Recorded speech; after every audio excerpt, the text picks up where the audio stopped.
This clip right here tells you everything you need to know about the 2024 election. You gotta check this out. Tim Waltz's recent public appearances have been downright bizarre. Whilst Kamala Harris struggles with word salad, stumbles and mumbles, Tim Waltz is putting on an over-the-top performance, flailing his arms and kicking his legs whenever he's on stage. These strange public performances have even the most die-hard Democrats turning their back on the VP pick in the lead up to the November election. Sky News All-Stars Rita Panahi, James McPherson and Caleb Bond take a deep dive into the weird life of Tim Waltz.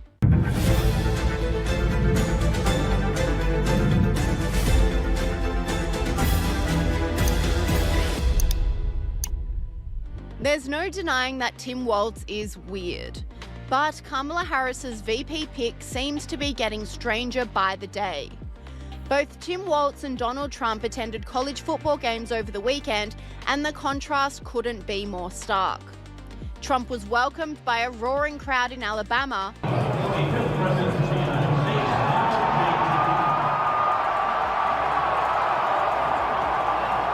Whole stadium on their feet, holy cow.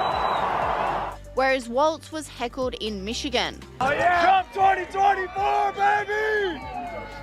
As well as getting heckled, was waving commentator to no Charlie one. Kirk revealed that the VP nominee appeared to rudely gesture to the heckler. He said, Tim Waltz gets heckled by students at the Michigan game and then appears to flip off the students, really showing his ex-teacher vice presidential maturity getting rattled by some college kids. Weak. Waltz was again heckled outside of the stadium.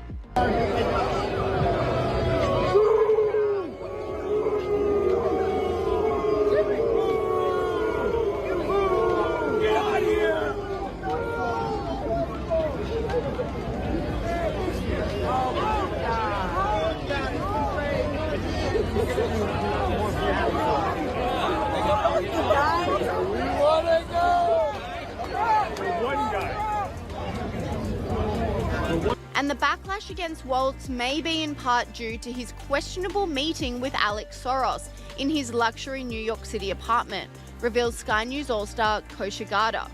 And her running mate Tim Waltz has copped criticism after having a meeting with Alex Soros, the son of George Soros, in his luxury NYC apartment.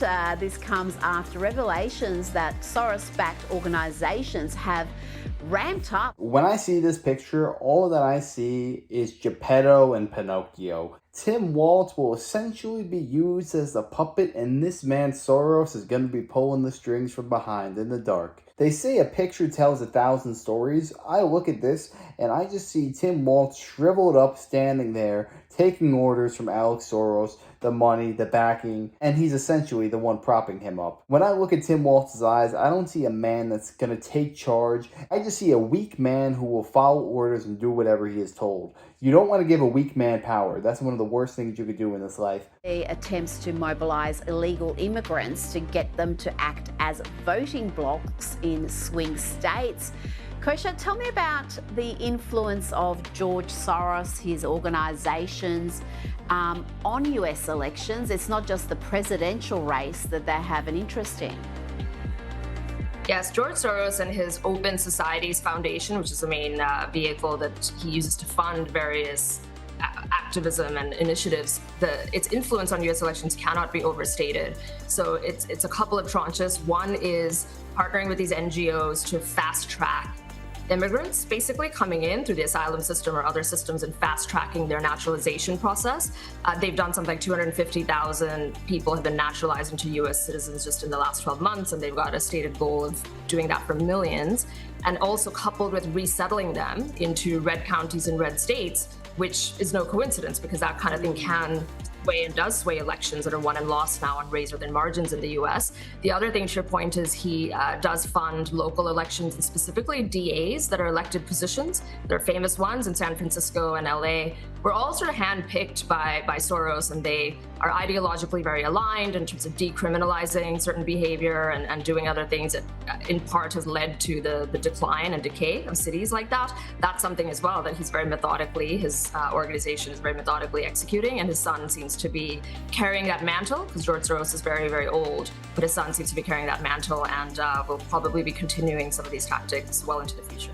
Tim Waltz also shot himself in the foot after he campaigned for Trump during a public speech, reveals Sky News All-Star Rita Panahi. Kamala Harris's running mate, Tim Waltz, who today was telling Americans that they cannot have 4 more years of this craziness. We can't afford 4 more years of this. Oh, he's right. No one could afford 4 more years of the Democrats. And in addition to bizarre speeches, Tim Waltz's body movements are being put under the spotlight.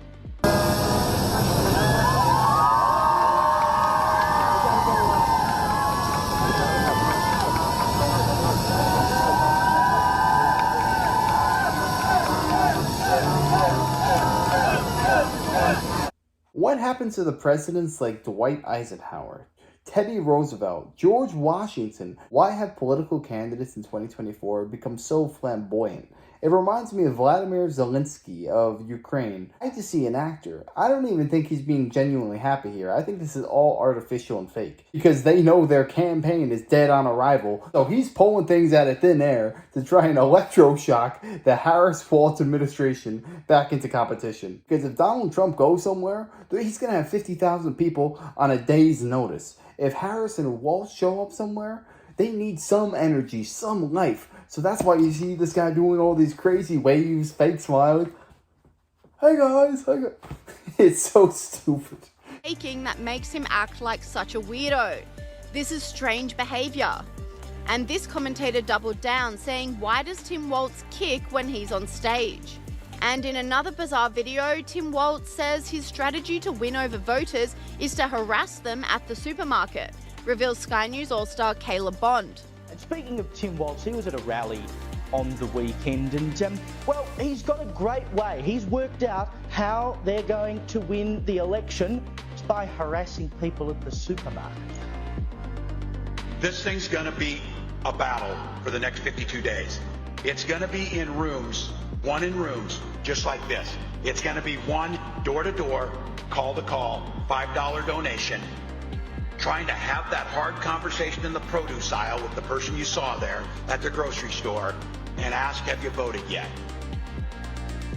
Look, I don't know. I might be an outlier, but if I am at the supermarket on a Saturday doing my shopping and someone comes up to me and goes, have you voted yet? Are you going to vote for Kamala Harris? I'm going to walk out there and go, vote for Donald Trump. Like, there is nothing that would turn me off more than being told in the supermarket when I'm just going about my business, have you voted yet? And it's not only Tim Waltz displaying weird behaviour. His wife is even stranger, reveals Sky News All-Star James McPherson. There's only one thing worse than being accosted by Tim Waltz at the supermarket, and that's being accosted by his wife, Gwen.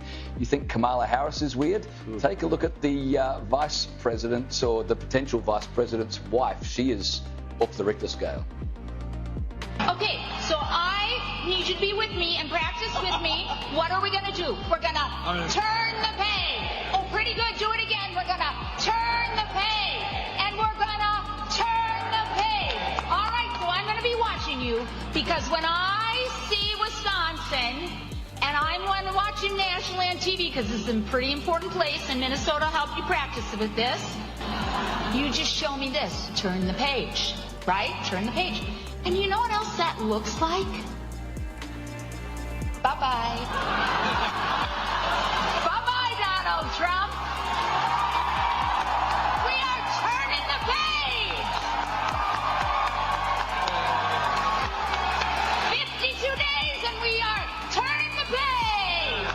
52 days and it is bye-bye, Donald Trump. Forget about Heath Ledger. I think this woman would be a fine choice to play the Joker. Oh my goodness, I get chills watching her. She is strange. I'm telling you right now, there is negative testosterone in that place. If I was 50-50 about voting for Donald Trump or Kamala Harris, this video would just freak me out. I'd be like, yeah, no, I don't want to see 4 more years of these type of people. Just give me someone normal who knows how to get stuff done. Sometimes I just sit back and wonder, what would the founding fathers think if they were transported to today? Because I think if Washington, Thomas Jefferson, John Adams saw this clip right here, they might say, living under British rule ain't so bad. I mean, we could have these people leading our country. But yeah, I really hope I don't have to see these people for much longer, because this is just painful to watch. It really is. And let me know, who do you think is a more likable candidate? Tim Waltz or Joe Biden? Let me know who you think and your reasoning why below. I'd love to hear that. And if you enjoyed, make sure to smash that like, comment, subscribe, and wish you guys nothing but the best. Till next time.